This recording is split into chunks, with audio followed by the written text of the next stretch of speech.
And result اس کا یہ نکلا ہے کہ اب یہ دونوں اینکر بھی اور مفتی صاحب بھی اپنے ہی فرقے کی کسی مسجد میں جا کے کوئی پروگرام نہیں کر سکتے، کیونکہ یہاں پہ جو انہوں نے پروگرام کرنے کی کوشش کی تھی وہ پروگرام تو مر گیا. ہاں، اس کے بعد ان کا پروگرام نیا شروع ہوا، اور پھر وہ جلالی پارٹی نے جو جو ویڈیوز بنائی ہیں کنٹینیوسلی ابھی تک جان نہیں چھوٹ رہی. وہ بلا رہے ہیں کہ بھئی ہم آ جاتے ہیں تو یہ وہی باتیں کر رہے ہیں جو مجھ سے کرتے تھے کہ اپنے نمائندہ کو لانچ کرو، اس طرح نہیں ہوگا، چھوٹوں سے بات نہیں ہوگی. اور یہ ان کے اوپر الزام لگا رہے ہیں کہ تم انجینئر کے فرنٹ مین بنے ہوئے ہو، اس کو مضبوط کر رہے ہو، وہ ان کے اوپر الزام لگا رہے ہیں. خیر یہ ایک الگ سے ٹاپک ہے، ہم تو دیکھ کے اس طرح کے پروگرام انجوائے کرتے ہیں کہ اللہ کا شکر ہے کہ وہ ساری باتیں جو پہلے یہ بند کمروں میں کرتے تھے اب پبلکلی سامنے آ چکی ہیں اللہ کے فضل سے.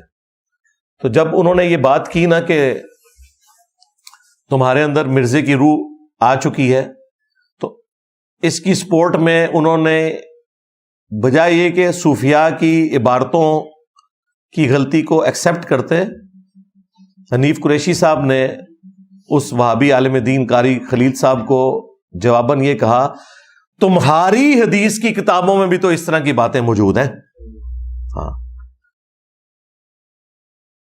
قاری خلیل الرحمان صاحب نے تو کوئی حدیث کی کتاب نہیں لکھی ہے. تو ہمارا یہ دعویٰ درست ہے کہ انبیاء ہمارے ہیں اور صوفیاء ان کے ہیں. میرے نبی سا ہے ہی کوئی نہیں، تیرے بابے تھے شے ہی کوئی نہیں. یہ ثابت ہو گیا. کوئی مسلمان دوسرے مسلمان کو یہ تانا دے گا کہ تمہاری حدیث کی کتابوں میں یہ کچھ لکھا ہوا ہے، اگر ہمارے بزرگوں کی کتابوں میں نکل آتا ہے تو ہمیں ٹونٹ کیوں کرتے ہو؟ یہ تو کہا جا سکتا تھا کہ ہماری احادیث کی کتابوں میں بھی ایسی باتیں موجود ہیں. اس نے کہا نہیں، تمہاری حدیث کی کتابوں میں. اب آپ یہ بھی نہیں کہہ سکتے کہ سامنے کوئی شیعہ عالم بیٹھے ہوئے تھے، سنی تھے. یہ تینوں فرقے سنیوں کے ہیں نا، اہل حدیث وہابی ہوں، بریلوی ہوں، دیوبندی ہوں، یا فقہ کی بنیاد کے اوپر جو انہوں نے فرقے بنائے ہوئے ہیں، حنفی، شافعی، مالکی، حنبلی، جو 400 سال تک سلطنت عثمانیہ نے 1517 سے لے کے 1917 تک کعبے کی جمعیت کو توڑا، اس میں بدعت کو جاری کر کے 4 پیلل میں مسلح ڈال کے رکھے. ویسے تو کہتے ہیں چاروں امام حق کے اوپر ہے، ایک دوسرے کے پیچھے یہ لوگ نمازیں بھی نہیں پڑھتے تھے. اماموں کے نام کے اوپر انہوں نے امت کی جمعیت کو توڑا. پھر اللہ تعالیٰ نے ان کی کمر توڑی، اور سلطنت عثمانیہ جب ختم ہوئی تو اللہ کا شکر ہے یہ مسلح وہاں سے اٹھے. لیکن آج بھی ان کی پکچرز موجود ہیں جو انہوں نے بدعت 400 سال تک جاری کی. اور انشاءاللہ میری پیش گوئی ہے اب دوبارہ سے کعبے میں بدعت داخل نہیں ہوگی انشاءاللہ، کیونکہ اب حنفیوں کے 2 فرقے بن چکے ہیں، بریلوی اور دیوبندی. یہ آپس میں لڑ لڑ کے مر جائیں گے اور یہ مسلح نہیں ہوں گے انشاءاللہ تعالی. خیر، یہ جملہ کہ تمہاری حدیث کی کتابوں میں بھی تو ایسی باتیں لکھی ہیں، اگر ہمارے بزرگوں کی کتابوں میں نکل آتی ہیں تو اس میں ہمیں بلیم نہ کیا جائے، ہمارے مسلک کی طرف اسے منسوب نہ کریں. بھائی آپ کے مسلک کی طرف کیوں نہ منسوب کریں؟ آپ آج تک یہ فیصلہ ہی نہیں کر سکے کہ آپ کس طرف کھڑے ہوئے ہیں. جس طرح ہماری اسٹیبلشمنٹ آج تک یہ فیصلہ نہیں کر سکی کہ انہوں نے اے پولیٹیکل ہونا ہے یا نہیں ہونا، ہمارے علماء بھی یہ فیصلہ نہیں کر سکے، فرقوں کے علماء، کہ وہ کس طرف کھڑے ہیں. یہ جو صوفی فرقہ ہے بریلویوں کا، اپنے آپ کو سنی کہتا ہے، حنفی کہتا ہے، بے شمار نام رکھے میں، دیوبندی بھی صوفی فرقہ ہے. یہ لوگ آج تک یہ فیصلہ ہی نہیں کر سکے کہ ہم نے ان عبارتوں کا دفاع کرنا ہے یا ان عبارتوں سے اعلان برات کرنا ہے. اگر یہ کہتے ہیں کہ ہم ان کا دفاع نہیں کرتے تو ہمارے پاس تو ان کے مناظرے موجود ہیں جس میں انہوں نے ان ساری باتوں کا دفاع کیا. 2004 کے اندر ایک مناظرہ ہوا تھا شوکت سیالوی صاحب کا، جو بریلوی عالم تھے، ایک وہابی عالم توصیف الرحمان راشدی صاحب کے بڑے بھائی طالب الرحمان شاہ صاحب، ان کے ساتھ. اس میں ایک سکڑا سا نوجوان پیچھے بیٹھا ہوا ہے کتابیں لے کے، پتلا سا، وہ حنیف قریشی صاحب ہے. اور چند سالوں کے بعد پھر وہ منظر عام پہ آئے اور پھر انہوں نے انہی گستاخانہ عبارتوں کے اوپر مناظرہ دوبارہ سے کیا طالب الرحمان صاحب کے ساتھ. اس وقت بریلویوں کی طرف سے شوکت سیالوی صاحب تھے اور یہ جو مناظرہ کافی مشہور ہوا، حنیف قریشی صاحب کو عروج ہی اسی مناظرے سے ملا. اس میں حنیف قریشی صاحب آئے تھے، وابیوں کی طرف سے وہ ایک ہی بندہ تھا طالب الرحمان شاہ صاحب، دونوں مناظروں میں. اس میں یہ اپنے بزرگوں کی گستاخانہ عبارتوں کا دفاع کر رہے تھے. یعنی سب سے بڑی کوئی عبارت ہو سکتی تھی تو چشتی رسول اللہ والی عبارت ہو سکتی تھی نا. اس کے دفاع کے اوپر بھی باقاعدہ مناظرے آج بھی یوٹیوب کے اوپر رکھے ہوئے ہیں، جس میں ان کے علماء نہ صرف شتیہات کے نام کے اوپر چشتی رسول اللہ کا دفاع کر رہے ہیں، حالانکہ یہ لوگ ہمیں کل تک کہتے تھے با خدا دیوانہ باش با محمد ہوشیار، کہ دیوانگی صرف اللہ کے لیے چلے گی، رسول اللہ کے لیے آپ نے ہوشیار رہنا ہے. لیکن یہ ساری گستاخانہ عبارتیں نبی علیہ السلام کی شان میں تھیں، انہوں نے اس کو بھی شتیہات کے کھاتے میں ڈالا. اور وہ مفتی جو آج یہ کہتے ہیں کہ یہ الحاقی عبارتیں ہیں، ہمارے بزرگوں کی کتابوں میں بعد میں کسی نے داخل کر دی ہیں، انجینئر صاحب نے داخل کرائی ہیں نا، تاکہ انہوں کا رگڑا لایا جائے، میں داخل کرائی ہیں. تو یہ الحاقی عبارتیں جو ہیں یہ بعد میں داخل ہو گئی ہیں. وہ اسی مناظرے میں اس وقت ایک سکڑا سا نوجوان پیچھے بیٹھا ہوا سبحان اللہ پڑھ رہا ہے. خواجہ نے کیا فرمایا؟ سنو کہ میں کون ہوں اور کیا ہوں. محمد الرسول اللہ صلی اللہ علیہ وسلم کے دربار کے کمینے غلاموں میں سے ایک ہوں، کمینے غلاموں میں سے ایک ہوں، کمینے غلاموں میں سے ایک ہوں. تو دیکھ لیں یہ ویڈیوز تو ہانٹ کریں گی انہیں قیامت تک، جب تک کہ یہ اپنی توبہ ریکارڈ نہیں کرواتے ان سارے گناہوں کے اوپر. لیکن یہ توبہ کبھی بھی نہیں کریں گے، کیونکہ انہیں ماننا پڑے گا یہ سب کچھ انجینئر کی برکات ہے. یہ میں تفنن کے طور پہ کہہ رہا ہوں، اور حقیقت بھی یہی ہے. اس سے پہلے تو انہیں کبھی خیال نہیں آیا کہ ہماری کتابوں میں کیا کچھ پرنٹ ہو رہا ہے. تو یہ ایک ٹکٹ میں دو مزے کرتے ہیں. پہلے یہ دفاع کرتے رہتے ہیں، جب یہ پھنس جاتے ہیں نا تو کہتے ہیں نہیں یہ تو عبارت بعد میں کسی نے داخل کر دیا ہے، اللہ کی کتابیں بھی تبدیل ہو چکی ہوئی ہیں، تورات انجیل تو بزرگوں کی کتابوں میں الحاقی عبارتیں ہیں. تو پہلے دفاع کیوں کر رہے تھے؟ جب پھنس گئے اب تمہارے پاس دوسرا یہ چاہ رہا ہے کہ جی یہ بعد میں داخل کر دیے. اچھا داخل کر دیے تو پرنٹ کیوں کروا رہے ہو پھر؟ کیا اس کا مقصد یہ ہے کہ پرنٹنگ کے بعد یہ کتابیں مارکیٹ میں آئیں اور لوگ اس میں سموسے اور پکوڑے رکھ کے کھائیں، اس لیے پرنٹ کر رہے ہو؟ تو وہ تو سپریم کورٹ نے پابندی لگا دی ہے بھائی کہ جو پرنٹنگ والی سیاہی ہے اس کے اوپر آپ روٹی بھی نہیں رکھ سکتے، کینسر ہونے کا اندیشہ ہے، یہ اتنی خطرناک انک ہے. تو تمہارے بزرگوں کی کتابیں اب اس قابل بھی نہیں رہی ہیں کہ ان میں سموسے پکوڑے یا روٹی بھی رکھی جا سکے. انہوں نے عقیدے کا کینسر تو پھیلایا ہی تھا، جو فزیکلی کینسر بیماری ہے وہ بھی اب وہ کتابیں پھیلائیں گی. ان کا آخری حل یہ ہے کہ ان کو آپ جلا کے تو سردیوں میں آگ کے طور پر استعمال کریں گے، لیکن وہ بھی کافی مہنگی پڑے گی. اتنی مہنگی آگ تو نہیں کہ آپ نے پہلے کاغذ بنانا ہے اس کے بعد اس کی آگ جلانی ہے، تو یہ اب کسی کام کی نہیں ہے. تو اس کے اوپر پھر یہ لوگ آخری اعتراض یہی کرتے ہیں کہ جی حدیث کی کتابوں میں بھی تو یہ سب کچھ موجود ہے. بھائی ہمیں حدیث کی کسی کتاب سے چشتی رسول اللہ، تھانوی رسول اللہ، شبلی رسول اللہ یہ چیزیں دکھاؤ. احادیث کی کتابوں میں تو جو ملتا ہے وہ یہ ہے کہ بخاری اور مسلم دونوں میں حدیث ہے کہ اسلام کی بنیاد 5 چیزوں کے اوپر ہے. ان میں سے پہلی چیز کہ تم اس بات کی گواہی دو لا الہ الا اللہ اور محمد رسول اللہ یا محمدن عبدہ ورسولہ صلی اللہ علیہ وآلہ وسلم. اس کے بعد نماز کو قائم رکھنا اور پھر زکوٰۃ دینا اور اس کے بعد حج اور رمضان کے روزے. یہ 4 چیزیں عقیدے کے بعد اعمال کے طور پر ذکر ہوئی ہیں. ٹوٹل 5 چیزیں. تو ہمیں تو انتظار ہے کہ حدیث کی کتابوں میں کون سی ایسی بات ہے جس کی پلی لے کے تم اپنے بزرگوں کی کفریات کو آج تک ڈیفینڈ کر رہے ہو. تو انہوں نے نا بڑی مشکل سے ڈھونڈ کے نا ایک چیز نکالی جس کے اوپر میں نے تفصیلی ویڈیو ریکارڈ کروا دی، اور باقاعدہ اس کے اندر میرا ایک رجوع بھی تھا، وہ لاکھوں لوگوں نے ویڈیو دیکھی ہے۔ نبی صلی اللہ علیہ وآلہ وسلم نے جو خودکشی کی کوشش کی، جو بخاری کے اندر رپورٹ ہوئی، اگرچہ یہ روایت اصول محدثین کے اوپر منقطع ہے، صحیح نہیں ہے، اور یہ بخاری میں ایک تابعی کے قول کے طور پر ذکر ہوئی ہے، اور امام بخاری نے اس کو متصل سند کے ساتھ بیان نہیں کیا، اور ہمارا دعویٰ بخاری کی احادیث کے بارے میں ہے کہ وہ ساری کی ساری صحیح ہے۔ جو تابعین کے اقوال ہیں وہ ایسے موجود ہیں جن کے اوپر کلام کیا جا سکتا ہے۔ تو ابن شہاب زہری نے اس میں اندراج کیا، اپنی جو ان تک بات پہنچی تھی، فیما بلغنا، ہمیں اس میں یہ بات بھی پہنچی ہے کہیں سے۔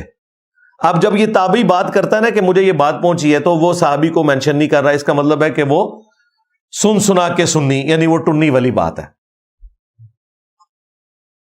اور اس کے بعد انہوں نے ذکر کیا کہ نبی صلی اللہ علیہ وآلہ وسلم پہ جب وحی کا سلسلہ رک گیا تو رسول اللہ صلی اللہ علیہ وآلہ وسلم چونکہ وحی کی چاشنی کے ساتھ اتنے مانوس ہو چکے تھے کہ کچھ عرصے کے لیے جب وہ سلسلہ رکا تو نبی علیہ السلام کو اس چیز کا غم ہوتا تھا، اور آپ بار بار اپنے آپ کو پہاڑ سے نیچے گرانے کی کوشش کرتے تھے، لیکن پھر فرشتہ سامنے آ جاتا تھا اور وہ انہیں تسلی دیتا تھا۔ تو اس میں کئی سال پہلے میں نے بھی گفتگو کرتے ہوئے یہ بات کی تھی کہ نبی کے لیے یہ شایع نہیں ہے کہ وہ خودکشی کی کوشش کرے، اور یہ ایک گستاخانہ چیز ہے جو منسوب ہوئی ہے، لیکن امام بخاری اس سے بری الذمہ ہے، انہوں نے اسے سند کے ساتھ بیان نہیں کیا۔ ابن شہاب زہری جو تابعی ہیں انہوں نے ایک بات ذکر کی اور وہ انفارمیشن کے طور پہ امام بخاری نے لکھ دی۔ یہی وہ بات ہے جو ایک دفعہ آج سے آلموسٹ 10-12 سال پہلے جو چیئرمین پی ٹی آئی ہیں، بانی پی ٹی آئی بلکہ آج کل، عمران خان صاحب، انہوں نے ایک جلسے میں کی تھی، تو اس وقت مولویوں نے فتویٰ لگایا تھا کہ یہ انہوں نے رسول اللہ کی شان میں گستاخی کی، بغیر یہ دیکھے ہوئے کہ یہ بخاری شریف میں لکھا ہوا ہے، اور ایک عام آدمی بیان کرتا ہے۔ یہ تو ڈاکٹر اسرار صاحب نے اپنی کئی ویڈیوز میں بیان القرآن کے اندر باقاعدہ اس کو بیان کر دیا ہوا ہے۔ اس کی وجہ سے یہاں تک آتا ہے کہ حضور فرماتے ہیں کہ اس درجے میں رنج اور غم میں تھا کہ میں سوچتا تھا کہ میں پہاڑ کے اوپر چڑھ کر اپنے آپ کو گرا دوں، کہ میں سوچتا تھا کہ میں پہاڑ کے اوپر چڑھ کر اپنے آپ کو گرا دوں، کہ میں سوچتا تھا کہ میں پہاڑ کے اوپر چڑھ کر اپنے آپ کو گرا دوں۔ برمنائے طبع بشری اس درجے حضور کے اوپر جو ہے یہ شاخ گزر رہا تھا کہ وہی کیسے بند ہو گئی۔ اسی موقع کے اوپر پھر وہ آیات نازل ہوئی تھی نا، وَالضُّحَىٰ وَاللَّيْلِ إِذَا سَجَىٰ مَا وَدَّعَكَ رَبُّكَ وَمَا قَلَىٰ، نہ تو تمہارے رب نے تمہیں چھوڑا ہے اے محبوب صلی اللہ علیہ وآلہ وسلم، نہ تم سے ناراض ہوا ہے، وَلَسَوْفَ يُعْطِيكَ رَبُّكَ فَتَرْضَىٰ، ان قریب آپ کا رب آپ کو اتنا دے گا کہ آپ راضی ہو جائیں گے۔ یہ وہ ساری جو تسلی والی باتیں ہیں، وہ جو ایک فترت کا پیریڈ آیا تھا نا، وہی جو رک گئی تھی، اس کے بعد یہ نازل ہوئی تھی۔ تو یہ والا واقعہ تو درست ہے کہ فترت کا پیریڈ آیا اور پھر یہ آیات نازل ہوئی، لیکن یہ جو بیچ میں ایک اندراج ہے امام زہری کا، ابن شہاب کا، اس پہ میں نے کلام کیا تھا کہ یہ ایک گستاخانہ بات ہے، لیکن امام بخاری بری الذمہ ہے۔ بعد میں میرے ایک قریبی اسٹوڈنٹ غلام محی الدین بھائی، جو ہمارے یہ ریفرنسز کا بھی زیادہ تر کام وہی کر کے دیتے ہیں، میں جو کچھ بیان کرتا ہوں میں تو اپنی کرائمنگ سے بیان کرتا ہوں، ظاہر ہے اللہ کا شکر ہے، میں تو آلموسٹ اب 14-15 سال سے یہ کام کر رہا ہوں، تو مجھے کوئی تیاری کرنے کی ضرورت نہیں پڑتی ہے، میں اپنی کرائمنگ سے بیان کرتا ہوں، اس کے بعد ہم اپنی ویڈیو کی آڈیو ان کو بھیجتے ہیں، ہماری جو ٹیم ہے، کہ بھئی یہ جو علی بھائی نے بیان کیا ہے نا، یہ حدیثیں ہیں، انہوں نے تو بیان کر دیا یہ بخاری میں ہے، یہ مسلم میں ہے، اب بخاری میں کس نمبر کے اوپر ہے یہ تم بھجواؤ، وہ پھر ہمیں پورا بھیجتے ہیں، اس کے بعد پھر امیجز میرے پاس پہلے ہی رکھے ہوتے ہیں, ہمارا ٹائم بچ جاتا ہے. اگر میں اس کو کروں تو ٹائم زیادہ لگ جائے. تو انہوں نے ایک دن مجھے فون پہ کہا کہ یہ جو امام بخاری نے ابن شہاب زہری والا اندراج نقل کیا ہے تو اس میں کوئی گستاخی والی بات نہیں ہے, تو اس پہ آپ رجوع کریں. میں نے کہا اس کی ریزن کوئی وجہ بتائیں. انہوں نے کہا کہ دیکھیں قرآن پاک میں سورہ یوسف کے اندر کیا یوسف علیہ السلام کے بارے میں نہیں آیا کہ اس عورت نے یوسف کا قصد کیا؟ یوسف بھی قصد کر لیتا اگر اپنے رب کی برہان نہ دیکھتا. تو بالکل ٹھیک ہے, رسول اللہ بھی خودکشی کر لیتے اگر جبرائیل سامنے نہ آتے. اور وہاں پہ سورہ یوسف میں آیا کہ یوسف ہمارے مخلص بندے تھے, ہمارے چنے ہوئے بندے تھے. ایک ہے مخلص جو ہم ہونے کی کوشش کرتے ہیں, اخلاص, کمٹمنٹ. ایک لفظ ہے مخلص جسے اللہ اپنے لیے خالص کر لے. انبیاء سارے مخلص ہوتے ہیں, یعنی وہ اللہ کی پروٹیکشن میں ہوتے ہیں. اگر کبھی خدا نہ خواستہ وہ کسی غلط کام کی طرف مائل ہونے لگیں یا اس چیز کا اندیشہ ہو, ظاہر ہے وہ فرشتے تو نہیں, انسان ہے, تو اللہ تعالیٰ انہیں اسپیشل پروٹیکشن دے دیتا ہے. وہ اس سے پہلے ہی اللہ تعالیٰ کی اسپیشل پروٹیکشن میں آ کے اس گناہ کے کام سے بچ جاتے ہیں. اب اس سے بڑی کیا آیت ہوگی کہ یوسف بھی قصد کر لیتا. ہمیں جو معصومیت کا عقیدہ بتایا گیا وہ بالکل فراڈ ہے. ہمیں یہ بتایا گیا ہے کہ انبیاء کے اندر مادہ ہی نہیں ہے برائی کا. اس سے تو آپ انبیاء کی فضیلت ہی ختم کر رہے ہیں. پھر فرشتوں میں اور ان میں کیا فرق رہ گیا؟ انبیاء کی فضیلت ہی یہ ہے کہ برائی کا مادہ ہوتے ہوئے بھی وہ معصوم ہے, وہ گناہ نہیں کرتے اللہ کے خوف کی وجہ سے. آپ دیکھیں یوسف علیہ السلام کی ماں تھی, وہ بچپن سے انہوں نے اسے ماں کے روپ میں ہی دیکھا ہے نا. اگرچہ وہ حقیقی نہیں تھی, منہ بولی تھی, لیکن جو لے پالک بچے ہیں وہ عورتوں کو اپنی ماں کی شکل میں دیکھتے ہیں. لیکن یہ شیطان کا غلبہ ایسا ہو سکتا ہے کہ وہ عورت بن سور کے ان کے سامنے آئی, اور قرآن کے الفاظ ہیں اس عورت نے یوسف کا قصد کیا. یوسف بھی قصد کر لیتا اگر اپنے رب کی برہان نہ دیکھ لیتا. کوئی اللہ تعالیٰ نشانی دکھا دی, شاید اس عورت کی اوریجنل شکل شیطان کی شکل میں انہیں نظر آ گئی, یا بعض اسرائیلی روایتوں میں ملتا ہے کہ حضرت یعقوب علیہ السلام کی شبیہ سامنے نظر آئی, انہوں نے انگلی سے اشارہ کیا کہ بیٹا یہ کام نہیں کرنا. بال کوئی اللہ تعالیٰ نے غیبی معاملہ کیا. تو گناہ میں مبتلا نہیں ہوئے, لیکن ہو سکتے تھے اگر اللہ کی برہان نہ دیکھتے. تو بالکل اس طریقے سے نبی علیہ السلام کو بھی اللہ تعالیٰ نے اپنی برہان دکھا دی کہ جبرائیل علیہ السلام سامنے آ جاتے تھے اور پھر نبی علیہ السلام خودکشی کی کوشش سے پیچھے ہٹ جاتے تھے. لہذا اس میں اب گستاخی والا کوئی ایلیمنٹ نہیں رہا. اگر اس روایت کو کوئی ٹھیک بھی مان لے تب بھی کوئی گستاخی والا ایلیمنٹ نہیں. یہ 100% فٹ ان بیٹھتی ہے قرآن حکیم میں سورہ یوسف کی ان آیات میں. جب انہوں نے یہ دلیل میرے سامنے رکھی تو میں نے ایک یا دو اتواریں گزری, پوری تیاری کر کے اس کے اوپر باقاعدہ رجوع ریکارڈ کروا دیا کہ بھائی اس میں کوئی ایسا مسئلہ نہیں ہے. اگر کوئی کہتا ہے کہ یہ گستاخانہ عبارت بخاری کے اندر آ گئی ہے تو یہ گستاخانہ نہیں ہے. یہ ڈھونڈ ڈھانڈ کے انہیں دو چار جو باتیں ملتی ہیں ان میں ٹاپ آف لسٹ یہی بات تھی, باقی اس سے نیچے ہی ہوں گی. ان کی بھی تعویلات ہم کر لیں گے, لیکن میں وہ کرنے کے لیے نہیں بیٹھا. میں ہاتھی کے پاؤں میں سب کا پاؤں, میں نے سب سے بڑا ہاتھی ان کا پکڑ لیا ہے, وہ یہ والی روایت تھی. دیکھیں ہم نکال رہے ہیں ان کے بزرگوں کے ناموں کے کلمے, ان کے بزرگوں کے دعوے نبوت, اور یہ ہمیں کہتے ہیں جی تمہاری حدیث کی کتابوں میں بھی تو یہ کچھ لکھا ہوا ہے.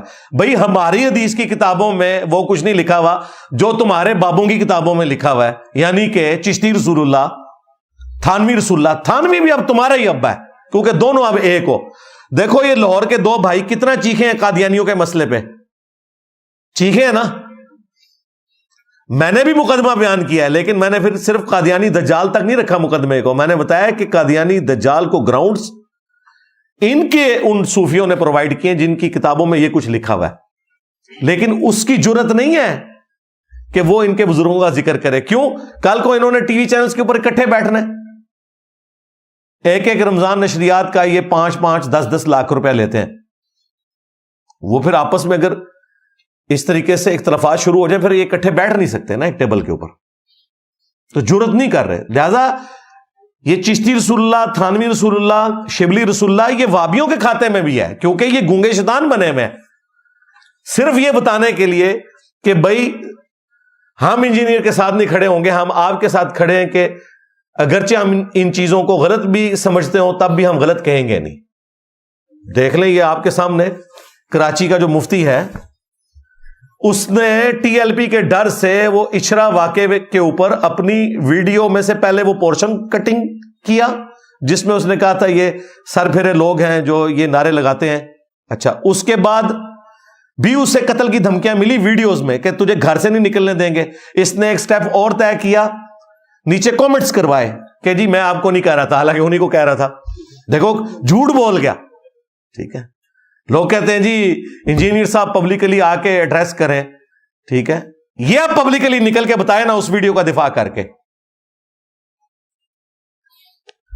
اچھا, اس پہ بھی تسلی نہیں ہوئی, پھر وہ ویڈیو ان لسٹ کر دی,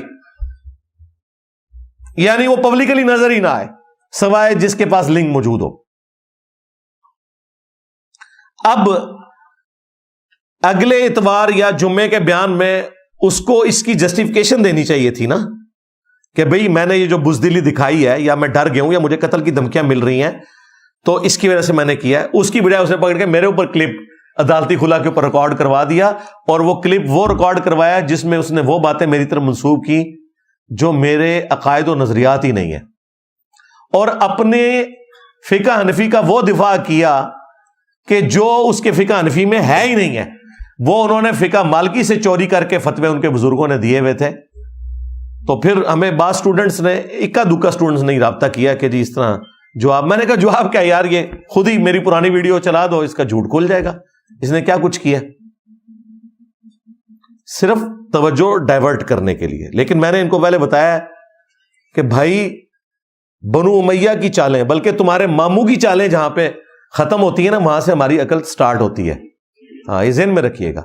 میں نے کبھی بھی فروئی معاملات کے اندر تم سے نہیں الجھنا جب تک تم لوگ اپنے عقیدے اسلام کے مطابق ثابت نہیں کرتے. جو لوگ تھانوی رسول اللہ کا دفاع کریں, جن کے بزرگوں نے المہند علی المفند کے اندر وہ عقیدے لکھے ہوں جو قرآن و سنت سے ثابت ہی نہ ہو, تو جب تک تمہارے عقیدے ثابت نہیں ہوتے تمہاری فروئی جو ایشوز ہیں وہ بعد میں ڈسکس ہوں گے. اور تم یہ چاہتے ہو کہ تم ان چیزوں سے ہٹا کے اس طرف لگاؤ, ایسا نہیں ہوگا بالکل. جب تک تم ہمیں جواب نہیں دو گے کہ تمہارے ایک بزرگ نے دوسرے بزرگ کو اپنے ساتھ لٹا کر اس کے سینے پہ ہاتھ پھیرے, کروٹ اس کی طرف کی اور وہ چیخ اٹھا میاں لوگ کیا کہیں گے, اور وہ اتنا ڈھیٹ تھا, دوسرا کہتا ہے کہنے دو لوگوں کو جو کہتے ہیں, لوگوں کی کیا پرواہ ہے. یہ وہ لوگ ہیں جنہوں نے مدرسہ دیوبند بنایا ہوا ہے, رشید احمد گنگوئی اور قاسم نانوتوی ایک دوسرے کو لٹا رہے ہیں. لہذا یہ نہ سمجھے کہ آج کل مفتیوں کی ویڈیوز لیک ہوتی ہیں لڑکوں کے ساتھ. ہاں, یہ سلسلہ پرانا چل رہا ہے. اس سے بھی پہلے بلکہ حافظ ابن کثیر نے تو تاریخ ابن کثیر البدایہ والنہایہ میں لکھا ہے کہ یہ ایسا مرض ہے کہ وہ کہتے ہیں کوئی حکومتی عہدے دار, کوئی جج, کوئی فقیہ, کوئی مولوی, کوئی مفتی ایسا نہیں ہے جو اس کام سے بچا ہو سوائے جس میں اللہ رحم فرمائے. اور انہوں نے لکھا کہ اپنے بچوں کو ان بزرگان دین کی پہنچ سے دور رکھا کریں, خصوصاً سفر میں. جی, رائے ونڈ میں اتنے واقعات رپورٹ ہوئے تھے کہ پھر حاجی عبد الوہاب صاحب رحمہ اللہ تعالی انہوں نے باقاعدہ پابندی لگا دی کہ کسی جماعت میں کوئی لڑکا نہیں جائے گا بزرگان دین کے ساتھ جب تک کہ اس کا اپنا باپ یا بڑا بھائی ساتھ نہ ہو. تو حافظ ابن کثیر تو 774 ہجری میں فوت ہوئے ہیں, آج چل رہا ہے 1445 ہجری. میں 700 سال پرانی بات کر رہا ہوں, اور یہ میں نے کوئی حافظ ابن کثیر سے نہیں لکھوایا تھا کہ بھئی میں 700 سال بعد آنا ہے تو میں نے منجی ٹھوکنی ہے تو حضرت لکھ کے جاؤ. انہوں نے پرنٹ کیا اردو میں ترجمے کو بدلنے کی کوشش کی, پھر بھی پکڑے گئے. میں اوریجنل ترجمہ بھی لگاؤں گا اور ان کا بھی ترجمہ, اس میں بھی آپ کو اندازہ ہو جائے گا کہ ان کے بزرگان دین کیا کچھ کرتے رہے. تو یہ ساری باتیں ان کو ثابت اپنے عقائد کے اوپر پہلے بات کرنی ہوگی, تھانوی رسول اللہ کے اوپر. اس طریقے سے جو انہوں نے دعویٰ کیا کہ ہم بزرگوں کی قبروں اور سینوں سے فیض لینے کے قائل ہیں, اور ہم نے ثابت کیا کہ یہ لوگ ان کے بزرگان دین کے بارے میں ان کا عقیدہ یہ قبروں سے نکل کے ان کی مدد کرتے ہیں بیداری کے اندر. قاسم نوتوی 2 مولویوں کی صلح کرا کے واپس چلا گیا, اور سخت سردیوں کے اندر بھی لحاف کے اندر اس کے پسینے چھوٹ گئے, اور بھی کچھ چھوٹ گیا ہوگا. ابھی مولانا قاسم آئے تھے, وہ تو لکھا ہوا ہے. ان کو ثابت کرنا ہوگا کہ ان کے بزرگوں نے یہ جو عقیدہ گھڑا کہ رسول اللہ کی قبر مبارک اللہ کے عرش سے افضل ہے, یہ کس آیت حدیث سے نکالا ہے. انہیں ثابت کرنا پڑے گا کہ جو انہوں نے عقیدہ بتایا کہ رسول اللہ اپنی قبر مبارک میں دنیا کی سی زندگی کے ساتھ ہے, اس کی تعبیر کرتے تھے. یہ بزرگوں نے دنیا کی سی کہا ہے, دنیاوی نہیں کہا. بھئی یہ چلاکیاں فقہ حنفی کی تمہارے پرانے بزرگوں کے ساتھ تو تم لڑ سکتے تھے, شافیوں کے ساتھ, انجینئر کے ساتھ تو نہیں لڑ سکتے نا. تو وہ کہتے ہیں وہ دنیا کی سی سے مراد یہ ہے کہ وہ نا چونکہ جسم اطہر سلامت ہے نا, اس لیے گویا کہ دنیا کی سی ہے نا. تمہارے شیخ زکریا کاندبی نے تو لکھا ہے کہ 550 سال بعد رسول اللہ نے 90,000 لوگوں کی موجودگی میں قبر اطہر سے اپنا ہاتھ باہر نکال دیا, اور لوگوں نے دیکھا, خواب میں نہیں بیداری میں. یہ ہے دنیا کی سی. جھوٹ بولتے ہو.